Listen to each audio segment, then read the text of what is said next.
अप्रैल 2016 को I am fighting for the cause of America और भारत सरकार के बीच में हुए रक्षा संबंधी समझौते की जानकारी देने और उसका विरोध करने के लिए मैं खड़ा हुआ हूं। समझौते के तहत सामरिक प्रबंधन के अलावा यह भी तय किया गया है कि भारत और अमेरिका के विमान और पोत एक दूसरे के सैन्य अड्डों पर तैनात किए जा सकेंगे। एनडीए की सरकार की यह पहल न सिर्फ राष्ट्रीय सुरक्षा की दृष्टि से अव्यावहारिक है, बल्कि गुट निरपेक्ष देश की दक्षता को भी चुनौती देने वाली है। इससे पूर्व भारत किसी भी देश के साथ इस तरह के समझौते पर हस्ताक्षर करने से परहेज करता रहा। सर, ये आजादी के आंदोलन के दौरान महात्मा गांधी और जवाहरलाल नेहरू के नेतृत्व में यह गुट निरपेक्ष की राजनीति तय हुई थी। मार्शल टीटो से लेकर नासर से लेकर के एनक्रुमा से लेकर के और जवाहरलाल नेहरू तक इस विदेश नीति के पालक पोषक रहे हैं। चाहे अटल जी की सरकार रही हो, चाहे मोरारजी भाई की सरकार रही हो, चाहे किसी की सरकार रही हो, गुट निरपेक्ष नीति से कोई नहीं हटा है। Sir, this is surrender to the US. और इससे पहले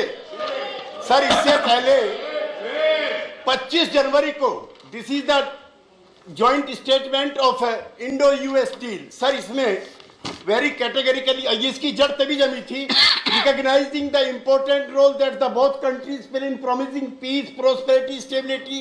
इसमें मुझे कोई ऐतराज नहीं, लेकिन security in the Asia Pacific and the Indian Ocean region and noting that India's east India act east policy and United states rebalance to Asia provide opportunity for India and the United States and other Asia Pacific countries to work closely। तो sir, ये भारत की जो विदेश नीति है उसका समर्पण है। गुट निरपेक्षता से हम दूर चले गए हैं और जो बाजार की नीतियां हैं उसने देश का भी नाश किया है और हमारी भारतीय जो विदेश नीति है उसके सामने भी सरेंडर किया जा रहा है। मैं चाहता हूं आपके माध्यम से, सर, मैं आपके माध्यम से चाहता हूं कि मंत्री महोदय जवाब दें, क्या हम South East Asia Treaty Organisation के मेंबर बन गए हैं? हम फिलीपीन के साथ करेंगे, हम थाईलैंड के साथ करेंगे जो सीटों के मेंबर हैं। सर, मुझको याद है एमजे अकबर की लिखी हुई किताब है, जिस दिन मोरारजी भाई देश के प्रधानमंत्री थे, हमारे नेता शरद यादव जी सदन के मेंबर थे, वो मोसे दयान से मिले थे।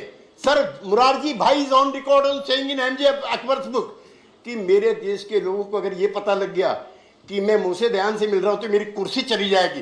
सर, एक दिन वो थे 1953 में जवाहरलाल नेहरू से मिलने के लिए जब डलेस आए थे, उसने तर्क देने चाहे कि सीटों का मेंबर आपको क्यों बनना चाहिए। जवाहरलाल ने कहा, शट अप, मुझको सीट। वो तालियां बजाते रहे, हम देखते रहे। नहीं, ऐसा कुछ नहीं, सबके लिए है। तालियां बजाना आपके लिए भी है। 50 साल से ये होते रहा। 50 साल से ये होते रहा। अरे तुम तो बोलने वाले 15 साल भी वही बोलते रहो, 100 साल तक तुम बोलते रहो वही।